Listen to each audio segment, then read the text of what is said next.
주님께서 여러분과 함께 또한 사제의 영과 함께 루카가 전한 거룩한 복음입니다.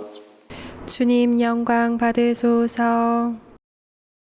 주간 첫날 바로 그날 예수님의 제자들 가운데 두 사람이 예루살렘에서 예순 스타디온 떨어진 엠마오라는 마을로 가고 있었다.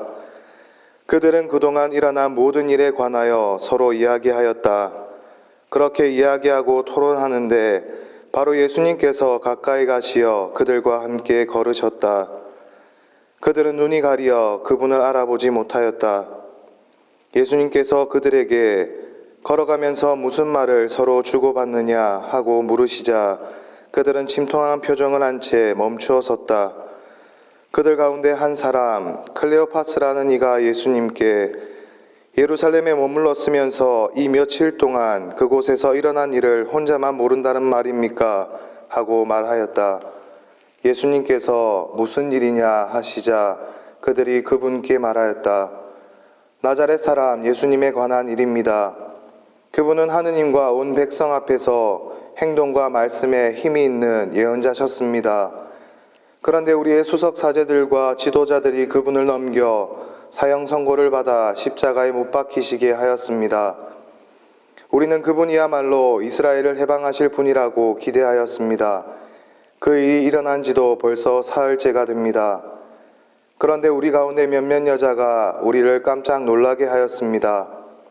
그들이 새벽에 무덤으로 갔다가 그분의 시신을 찾지 못하고 돌아와서 하는 말이 천사들의 발현까지 보았는데 그분께서 살아계시다고 천사들이 일러주더랍니다. 그래서 우리 동료 몇 사람이 무덤에 가서 보니 그 여자들이 말한 그대로였고 그분은 보지 못하였습니다. 그때 예수님께서 그들에게 이르셨다. 아, 어리석은 자들아, 예언자들이 말한 모든 것을 믿는데 마음이 어찌 이리 굼뜨냐. 그리스도는 그러한 고난을 겪고서 자기의 영광 속에 들어가야 하는 것이 아니냐. 그리고 이어서 모세와 모든 예언자로부터 시작하여 성경 전체에 걸쳐 당신에 관한 기록들을 그들에게 설명해 주셨다. 그들이 찾아가던 마을에 가까이 이르렀을 때 예수님께서는 더 멀리 가려고 하시는 듯 하였다. 그러자 그들은 저희와 함께 묵으십시오. 저녁 때가 되어가고 날도 이미 저물었습니다. 하며 그분을 붙들었다. 그래서 예수님께서는 그들과 함께 묵으시려고 그 집에 들어가셨다. 그들과 함께 식탁에 앉으셨을 때 예수님께서는 빵을 들고 찬미를 드리신 다음 그것을 떼어 그들에게 나누어 주셨다. 그러자 그들의 눈이 열려 예수님을 알아보았다. 그러나 그분께서는 그들에게서 사라지셨다. 그들은 서로 말하였다. 길에서 우리에게 말씀하실 때나 성경을 풀이해 주실 때 속에서 우리 마음이 타오르지 않았던가. 그들이 곧바로 일어나 예루살렘으로 돌아가 보니 11 제자와 동료들이 모여 정녕 주님께서 되살아나시어 시몬에게 나타나셨다 하고 말하고 있었다. 그들도 길에서 겪은 일과 빵을 떼실 때 그분을 알아보게 된 일을 이야기해 주었다. 주님의 말씀입니다. 그리스도님 찬미합니다.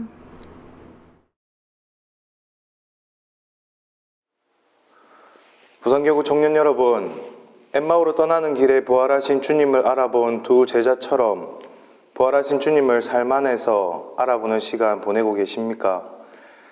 우리는 부활 제3주일인 오늘 부활하신 주님을 알아보기 위해 깨어있는 삶의 방향을 베드로 1서 말씀을 통해서 봅니다. 사랑하는 여러분, 여러분은 사람을 차별하지 않고 각자의 행실대로 심판하시는 분을 아버지라 부르고 있으니 나그네 살이를 하는 동안 두려워하는 마음으로 지내십시오. 차별받기를 원하는 사람은 없습니다. 나 아주 불편해 마음이. 분명 우리가 사용하는 차별이라는 표현은 그 안에 차이를 고려하는 것이 아니라 차이를 무시하는 불합리가 강조되기에 그렇습니다. 어떻게 생각해요? 좋지 않다고 생각합니다.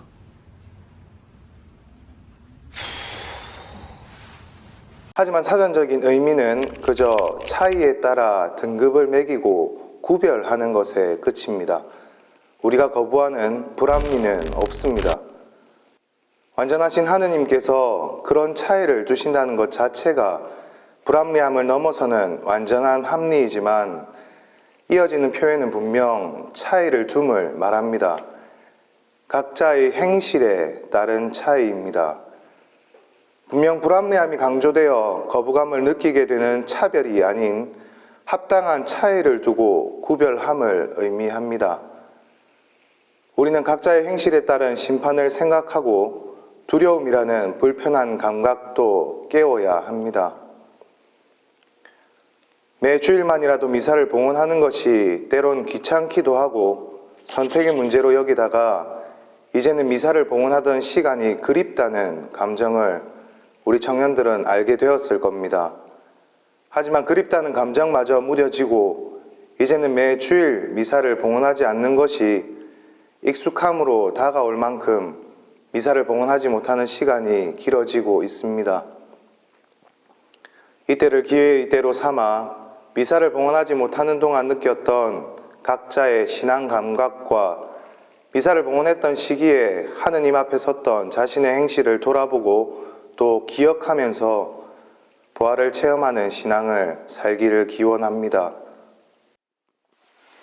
코로나19 사태 종식을 위한 기도 바치겠습니다. 성부와 성자와 성령의 이름으로 아멘. 성모 마리아님, 언제나 구원과 희망의 표징으로 저희의 길을 밝혀주소서. 병자의 치유이신 성모님, 늘 굳은 믿음을 간직하시어 십자가 아래에서 예수님의 고통에 함께 하셨으니 저희도 성모님께 의탁하나이다.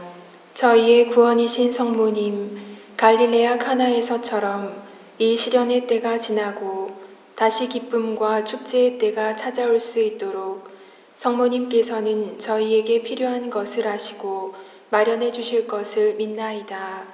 거룩한 사랑의 성모님, 저희가 아버지의 뜻을 충실히 따르고 예수님 말씀대로 행동할 수 있도록 도와주소서. 예수님께서는 십자가를 통하여 몸소 저희의 고통을 짊어지시고 저희의 슬픔을 떠안으시어 저희를 부활의 기쁨으로 인도하셨나이다. 아멘. 천주의 성모님, 당신의 보호에 저희를 맡기오니 어려울 때에 저희의 간절한 기도를 외면하지 마시고 항상 모든 위험에서 저희를 구하소서. 영화롭고 복되신 동정녀시여, 성부와 성자와 성령의 이름으로 아멘.